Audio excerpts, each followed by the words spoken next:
Allah karim. Ya. Orang di luar Islam memberikan fatwa sholat 5 waktu tidak ada dalam Quran. Ngapain ngacak-ngacak Quran? Inna sholata kanat alal mu'minina kitaban mawquta. Udah jelas dalilnya. Sampai Nabi menyatakan dalam hadis Sahih Bukhari-nya bahwa waktu Isya ini, waktu Maghrib ini, Asar ini kita sudah ditentukan waktunya. Ya, nggak boleh kita artinya bermain-main dengan waktu sholat. Ya, inna sholata menggunakan nun taukid, inna sholata kanat alal mu'minina kitaban mawquta. Yang sholat tersebut waktunya sudah ditentukan oleh Allah. Kita nggak boleh ngacak-ngacak dalam sholat. Makanya ada syarat sholat, ada syarat sah sholat, ada nanti waktu-waktu sholat.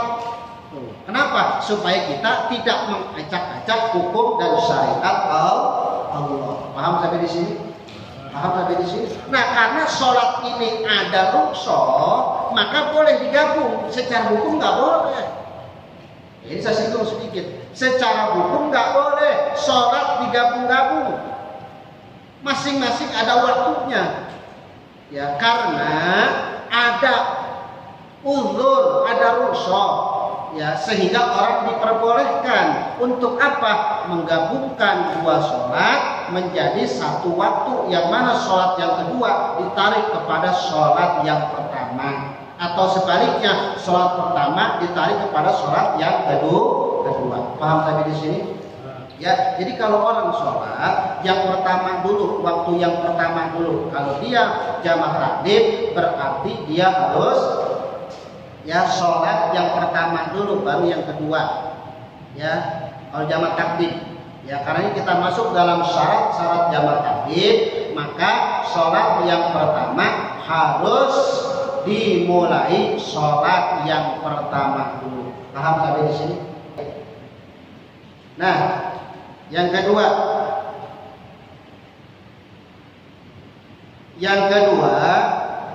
niatul jam'i fiha, niat jamak. Niat apa? Niat jamak, bukan jima, beda-beda nih kalimat di bahasa Arab. Ya. Niat jamak, niat mengumpulkan, bukan niat jima. Kalau jima apa? Jima ngapain? Main futsal, ya, paham? Nah, itu. Jadi jangan salah ngomong ya. Itu bahasa fikih, ada jamak, ada jima, jangan sampai salah.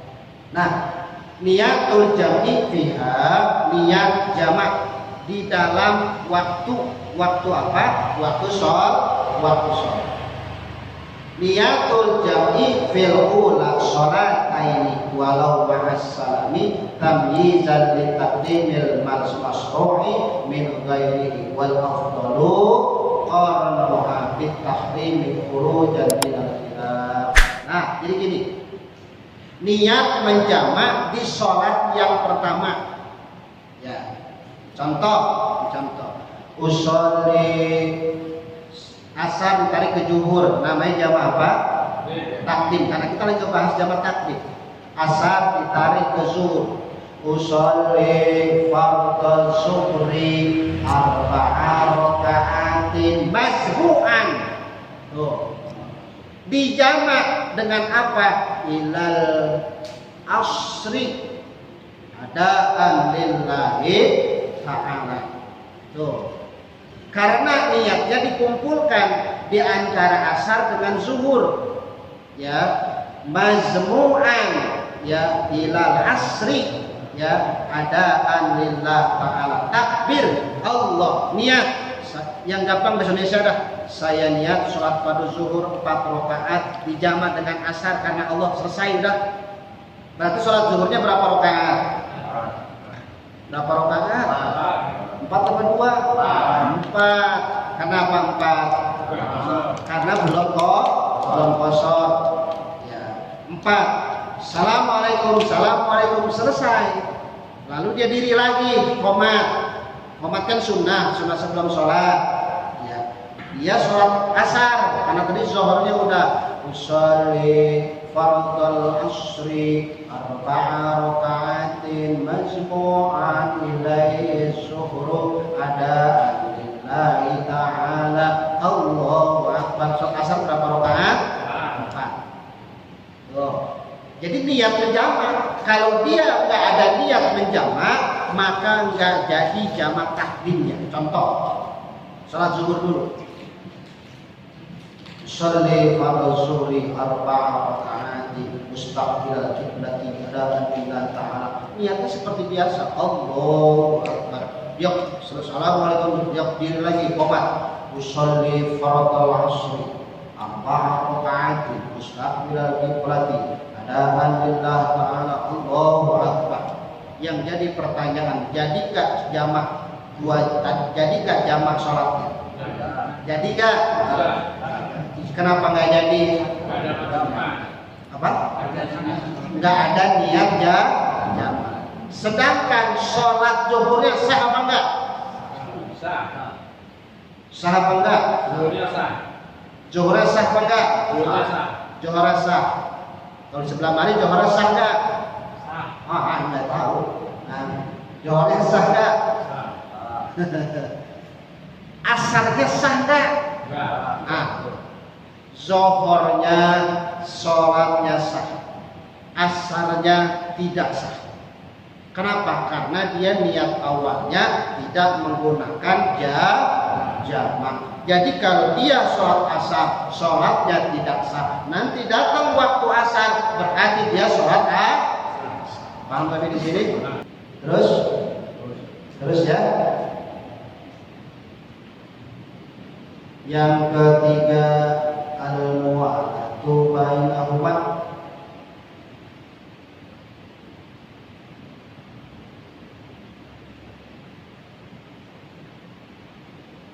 Terus menerus di antara dua sholat. Nah, tulisannya kayak dokter ya, mohon maaf. Ya, dokter yang belum wisuda. Al-mu'alatu bainahuma, terus menerus di antara dua sholat. Jadi jangan dijeda. Ya. Al-mu'alatu baina fi'il ula wa thaniyati bi alla yatula al-faslu bainahuma urfan bi ayyan kuso amma yasamu rokataini bi akhafun mungkin ala wajhil muqtadi fala yadurru al-faslu bi wudu'in wa tayamumin wa talabi khafifin wa ghairu muhtajin laih wa zamani adani wa iqamatin ala al-wasdil muqtadari hatta law fasla bi majmu'in dhalika lam yadurra haitsu lam yadlil faslu wa yusalli qabla tasawwi matalan summa asri summa qadiyat summa asri. Paham tak? Paham tak? Sama semua paham. Nah, terus di antara dua sholat. Maksudnya apa? Zuhur dengan asar, isya dengan maghrib. Jadi terus menerus. Ya, di sini dikatakan al-mu'alatu baina, terus menerus di antara mengerjakan pertama dan kedua. Ya, di sini dijelaskan terus menerus mengerjakan sholat yang pertama dengan sholat yang kedua. Artinya kalau asar ditarik ke zuhur, baru asar, isya ke maghrib, maghrib terus ke isya, enggak boleh. Ya, maksudnya habis sholat zuhur nih, assalamualaikum warahmatullahi, kita belum sholat asar, temen ngajakin, belum lapar nih, makan yuk, udah gak kuat nih gemeteran, dijeda dengan makan, nggak bisa. Ya, jadi maksudnya kalau makan dulu. Makanya saya sering bilang di majelis taklim, dalam waktu sholat perut kosong pengen makan, ya kita sholat dulu, makan dulu, ya. Terkan sholat kan tertunda daripada sholat mikirin makan, sholat goyang-goyang. Masya Allah, imam lama lagi dah sholat pertama baca yasin. Allah hari. Era kita sama imam, ini gara-gara imam digede-gedekin. makanya makan dulu juga. Ya, sebegitu kalau ngajak ziarah, datang waktu sholat, makan dulu, yang makan nanti kita kumpul setengah jam kemudian di masjid ini. Begitu. Ya kenapa? Jangan sampai mohon maaf akhirnya sholat terganggu karena kondisi jasmani kita lapar. Nah, sholat itu begitu. Ketika sholat yang pertama, kita nggak boleh menjeda dengan sesuatu yang bisa membatalkan jamak. Bi'allayatullah, dengan bahwa tidak panjang al-faslu, apa pemisah bainahuma urfan, di antara dua sholat. Ya, jadi jangan terlalu panjang jeda itu. Ya, jangan terlalu panjang antara jeda sholat pertama dengan sholat kedua. Bi'ayyan muso amma yasamu rokata ini, ya, bi'akhafun mungkinin alal wajhil muqtadi fala yadurru al-maslu biwudu'in. Kemudian tidak apa-apa kalau bahasa kita yang mana terpisahnya dengan sebab berwudu. Contoh, kita habis sholat zuhur nih, harusnya kan sholat asar. Ya. Assalamualaikum, sholat zuhur kita nih. Assalamualaikum warahmatullah. Assalamualaikum warahmatullah. Angkat kentut. Kita harus wudu tuh. Ya, harus wudu. Wudu terus sholat apa? Sholat asar. Johornya udah belum? Udah belum? Udah. Tadi yang pas Assalamualaikum warahmatullah betul. Berarti dia habis wudu, dia sholat asar. Itu terjeda karena ada sebab. Enggak panjang jedanya karena memang dia harus berwudu. Tuh, paham? Lagi saya kasih contoh. Wa tayamumin, atau dengan sebab tayamum. Tayamum boleh dilakukan berapa sholat? Tayamum tayamum berapa sholat? Tayamum berapa sholat? Satu udah, kantek. Jangan ragu. Tayamum satu sholat. Zuhur tayamum. Berarti nanti masuk asar tayamum, masuk maghrib tayamum, isya tayamum, subuh tayamum. Kalau sunnah mah tidak tayamum lagi. Kita bisa sholat zuhur nih, karena sholat zuhur kita tayamum. Yang saya bilang saya sakit 2 hari tayamum kemarin. Saya tayamum. Habis sholat zuhur atau sholat asar, saya sholat sunatnya. Ya, sholat sunatnya, nggak jangan tayamum lagi. Ya, karena tayamum cuma buat satu sholat fardu.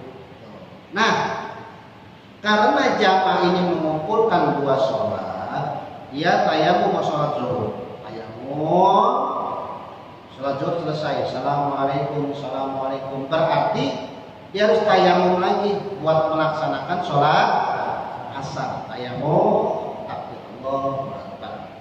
Assalamualaikum, assalamualaikum. Sholat zuhurnya, sholat asarnya sah.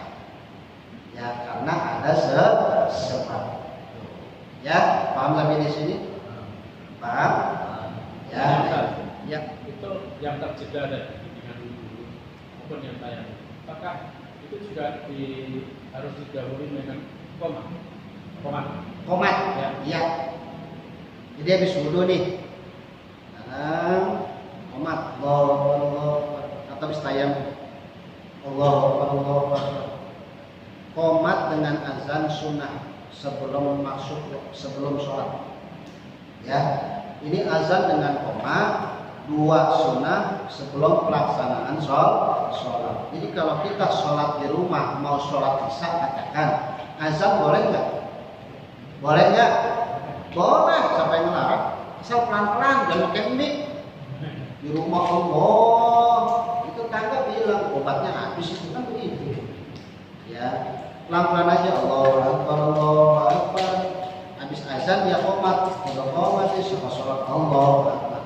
Saya kadang-kadang punten kalau nggak dapat saya jalan dalam kepergian, saya sholat azan aja di rumah, komat aja sendiri, nggak apa-apa, orang sunnah kok. Tuh, ya. Makanya ingat nggak Pak, waktu puting beliung kita ingat nggak tuh? Puting beliung hari Selasa tuh, Selasa sore jam 4. Ya, orang di mana-mana pada azan. Allahu Akbar, lagi azan, masjid ini azan semua. Untung bukan bulan Ramadan, orang pada banyak buka itu. Bener nggak? Sangkanya apa? Maghrib masuk, saking baik bukan bulan Ramadan. Di rumah sudah azan semua. Giran azan di masjid, kagak ke masjid bisa. Bener nggak? Mana orangnya ada? Komeli nih kalau bisa. Ya, kemarin saya ceramah di satu tempat, saya bilang kalau ada umat yang selama hidupnya dia nggak pernah ke masjid, mati kita sholat di masjid, jangan dimasukin. Saya bilang kepada waktu ceramah di Kebun Durian, selama hidup nggak pernah ke masjid, bilang sholat aja minta masjid ke masjid, mau ngapain? Malaikat aja ogah ngaminin, bener nggak? Ini saya bilang begitu kemarin.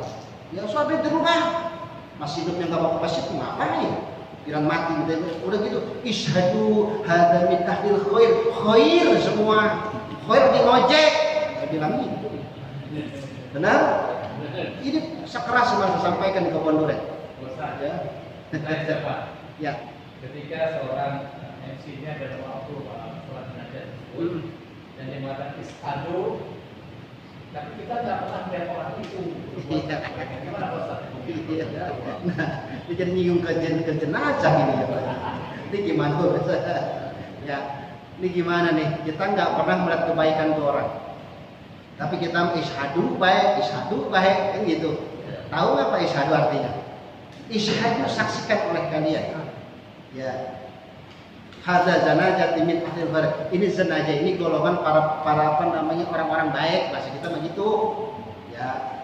Nah, bagaimana? Nah, ini disunnahkan kalau memang kita nggak pernah melihat kebaikan dia nggak pernah ke masjid, dia mohon maaf kalau saya salah ngomong, dia nggak pernah ke masjid, nggak demen sama pengajian, nggak demen sama baca Quran, nggak demen sama infak dan sholat, nggak cinta sama ustaz sama ulama, nggak cinta. Boleh nggak kita ngucapin ini? Nggak ngucapin ini, silakan, nggak perlu ngucap. Ngapain? Ya, beda halnya seperti Nabi Musa. Nabi Musa ketika ada perempuan yang mati di bak sampah, ditegur oleh Allah. Ya, kenapa? Orang jijik melihatnya. Orang perempuan kita tahu kok. Ya, selama hidupnya nggak apa. Tapi mau matinya ini orang taubat.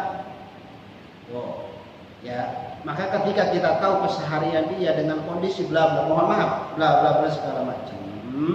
Ya, silakan aja, nggak perlu nyebut gituan udah. Ya, nggak perlu.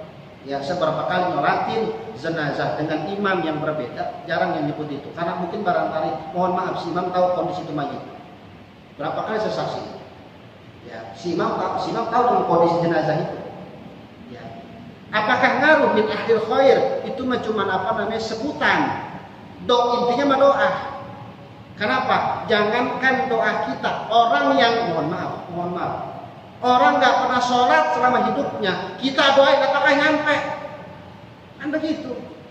Ya, si A selama hidup nggak pernah sholat, mati kita doain Allahumma ighfir lahu warhamhu. Doa itu kembali kepada kita semua.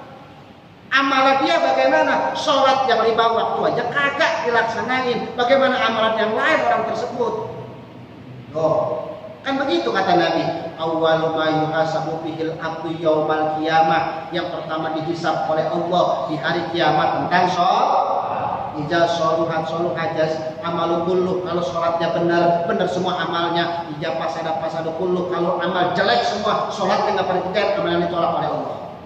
Allah maghfir lahu warhamhu, usah busak mulutnya. Allah maghfir lahu warhamhu, itu kembali kepada kita, mental di situ.